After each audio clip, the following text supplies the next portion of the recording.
एक गांव में नीरज नामक एक सुंदर बालक था।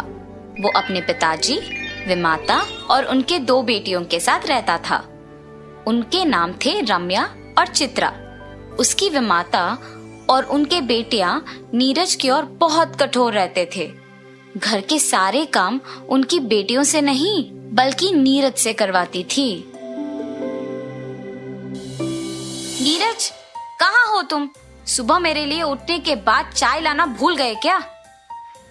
ऐसे बिस्तर पे लेटे हुए चिल्लाती है जब नीरज चाय लेके आता है। नीरज, मैंने तुमसे मेरे कपड़ों की इस्त्री करने के लिए कहा था, तुमने किया? आप ही के पास लेके आ रहा हूँ दीदी। सुबह उठ के सारे काम करने पर नीरज थक के सो जाता था। एक दिन नीरज अपने विमाता को पानी दे रहा था जब थोड़ा पानी गलती से उन पे गिर जाता है। अपने विमाता से मार खाने के डर से वो घर से भाग जाता है। जहाँ भी जाओगे घूम फिर के तो तुम वापस घर ही आओगे, तब देखती हूँ। ऐसे वो घर से निकलकर चलते चलते बहुत दूर चला जाता है। न जाने अब मैं कहाँ हूँ, बहुत रात हो गई है, मुझे यहीं कहीं सोना होगा। ऐसे वो उसके चारों ओर देखता है। कोई भी ना होने पर घबरा जाता है। तब उसे एक बड़ा बंगला नजर आता है। शायद वहां कोई होगा। ऐसे सोचकर वो बंगला के अंदर जाता है। बंगला अंदर से बहुत पुराना था और सारे सामान इधर उधर बिखरे हुए थे।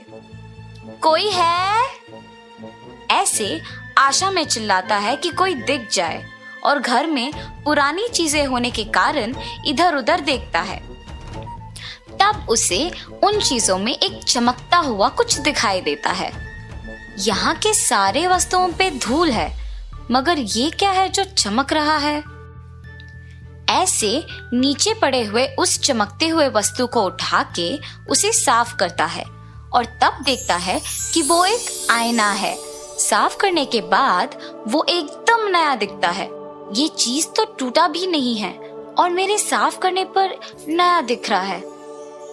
मैं अगर नीचे भी गिर गई तो भी नहीं टूटूंगी।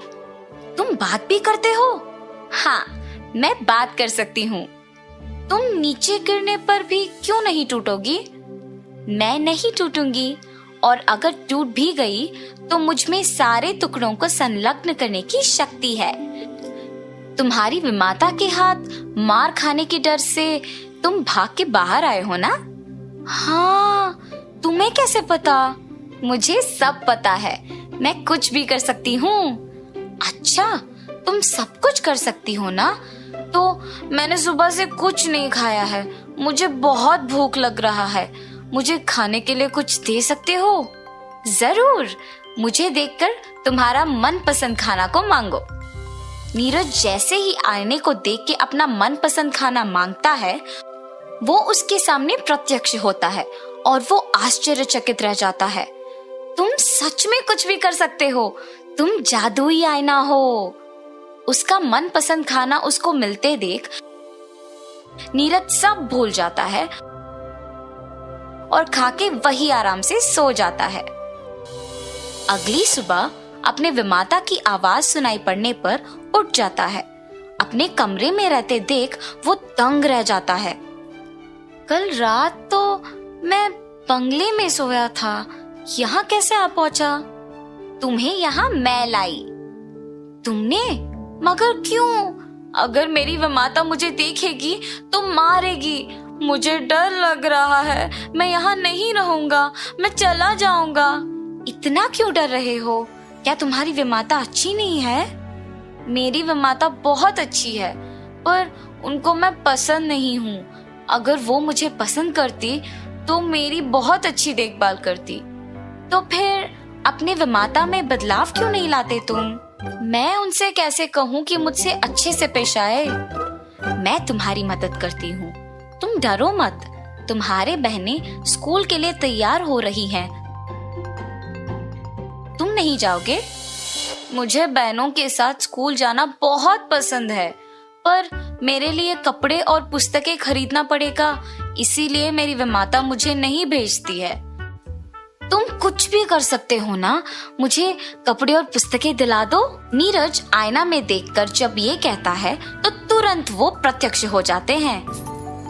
मैं भी बहनों के स्कूल जाने से पहले सारा काम खत्म करके उनके ही साथ स्कूल चले जाऊंगा। तब उसकी विमाता उसे घर के काम करते हुए देखती है। मैं वैसे भी अकेले ये सब काम नहीं कर पा रही हूँ। अगर मैं नीरज को डांटूंगी तो वो वापस भाग जाएगा और मुझे काम अकेले करना पड़ेगा। ऐसे सोचकर नीरज को देखने पर भी वो कुछ नहीं कहती है। नीरज स्कूल जाने की उत्साह में अपने विमाता के बारे में भूल जाता है। काम जल्दी खत्म करके यूनिफॉर्म पहन के अपने बहनों के साथ वो भी स्कूल के लिए निकल जाता है। नीरज को अपनी बेटियों के साथ साथ स्कूल चले जाना उसकी विमाता देखती है। नीरज ने सारा काम बहुत जल्दी कर लिया और आज स्कूल भी चला गया। उसको नए कपड़े कहाँ से मिले?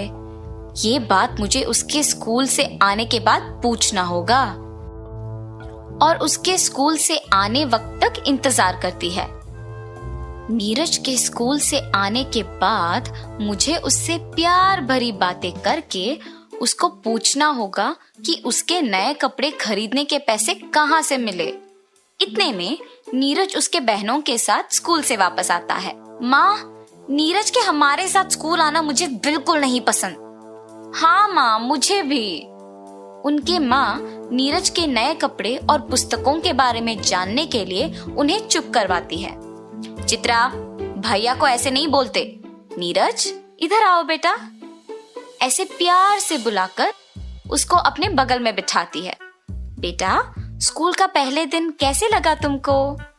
नीरज को जब विमाता उसकी माँ की तरफ प्यार से पेश आना देख उसे बहुत खुशी होती है। काश मेरी विमाता हमेशा मुझसे ऐसी ही बात करती। नीरज, बेटा तुम्हें ये स्कूल यूनिफॉर्म, बैग और पुस्तकें कहाँ से मिले? विमाता, ये सब मैंने नहीं खरीदा। और ऐसे नीरज उनको जादुई आईने के बारे में सब कुछ बताता है। बेटा, मुझे वो आईना दिखाओगे? जी विमाता, अभी लेके आता हूँ। आईना लेकर अपने विमाता को देता है और उस आईने की कहानी उसकी बहनें भी सुनती हैं।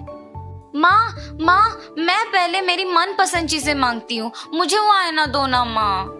माँ, बड़ी बहन होने के नाते मुझे वो आईना पहले मिलना चाहिए। मैं पहली अपनी मनपसंद चीजें मांगूंगी। तुम दोनों लड़ो मत। चित्रा ने पहले पूछा तो पहले उसे मिलेगा ये। पहले जादुई आईना चित्रा को मिलने पर वो बहुत खुश होती है। मुझे सबसे खूबसूरत बनाओ। ऐसे कहते ही चित्रा बहुत सुंदर बन जाती है और फिर आईना रम्या को दिया गया। मुझे मेरी बहन से भी सुंदर बनाओ। ऐसे मांगते ही रम्या चित्रा से भी ज्यादा खूबसूरत बन जाती है, पर उससे संतुष्ट ना होकर लालच से वो आईने से और खूबसूरत बनाने के लिए मांगती है और तुरंत उसकी सारी सुंदरता खोकर वो बदसूरत बन जाती है। तब रम्या दुखी होती है, ये सोचकर कि ज्यादा खूबसूरत बनने के लालच में ऐसी स्थिति आ गई कि अपने आप को आईने में नहीं देख पा रही हूँ। रम्या को ऐसे बदसूरत देख उसकी माँ भी बहुत दुखी होती है। अपनी बहन और विमाता को दुखी देख नीरज जादुई आईने को अपने हाथ में लेके खुद अपनी बहन को सुंदर बनाने के लिए मांगता है। तुरंत उसकी बहन खूबसूरत बन जाती है। रम्या के लिए नीरज ऐसे मांगते देख उसकी विमाता को समझ आता है कि वो अपनी बहनों को और उन्हें कितना प्यार करता है और नीरज के साथ उसके बुरे बर्ताव के लिए अफसोस करती है। तब से नीरज को भी अपने बेटियों के समान प्यार करती है, उसे स्कूल भी भेजती है। ये सब देख नीरज भी बहुत खुश होता है। ये सब उस जादुई आईने के वजह से हुआ है। ऐसे सोचकर वो खुशी खुशी अपनी जिंदगी जी लेता है।